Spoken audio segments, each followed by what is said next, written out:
1 जनवरी आते ही सब लोग कहते हैं happy new year, happy new year. लेकिन क्या कभी आपने सोचा है नया साल आया तो सच में नया क्या हुआ? चलिए आज हम आपको बताते हैं सनातन धर्म के नववर्ष का वो रहस्य, जो केवल तारीख नहीं बदलता, पूरी सृष्टि को नया जीवन देता है। प्राचीन समय की बात है, जब ना दिन था ना रात, ना आकाश था ना पृथ्वी, चारों ओर केवल असीम शून्य था।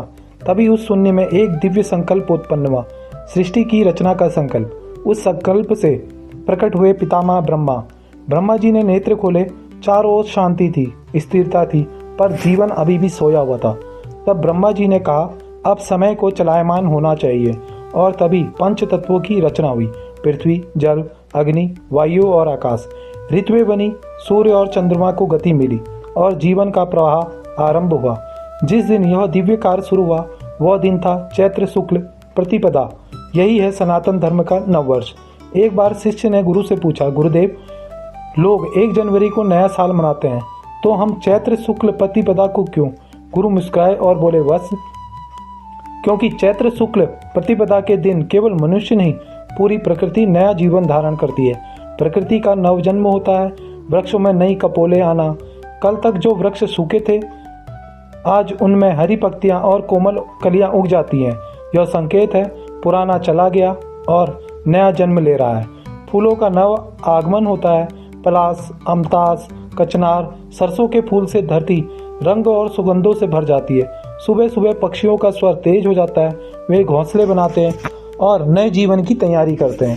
सूर्य उत्तरायण की ओर बढ़ता है। सूर्य का ताप ना अधिक तेज ना कम, यही ऊर्जा शरीर और मन दोनों को बल देती है।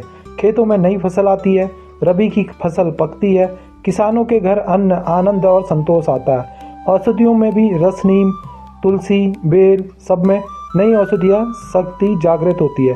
इसलिए नववर्ष पर नीम गुड़ का सेवन होता है।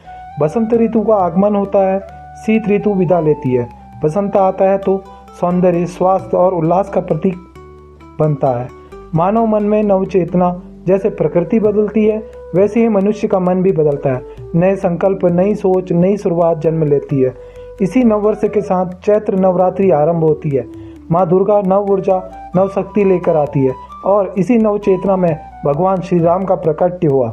जब प्रकृति मुस्कुराती है तभी राम अवतरित होते हैं। नववर्ष केवल कैलेंडर नहीं बदलता, राम के प्राकट्य से धर्म को जीवन देता है। राम का जन्म कोई तिथि नहीं, नव धर्म का आरंभ है। नववर्ष कोई साधारण दिन नहीं, यह है ईश्वर की नव सृजन, नव संरक्षण और नव चेतना की लीला। जो इसे समझ ले उसका जीवन भी हर वर्ष नया हो जाता है। जय श्री राम।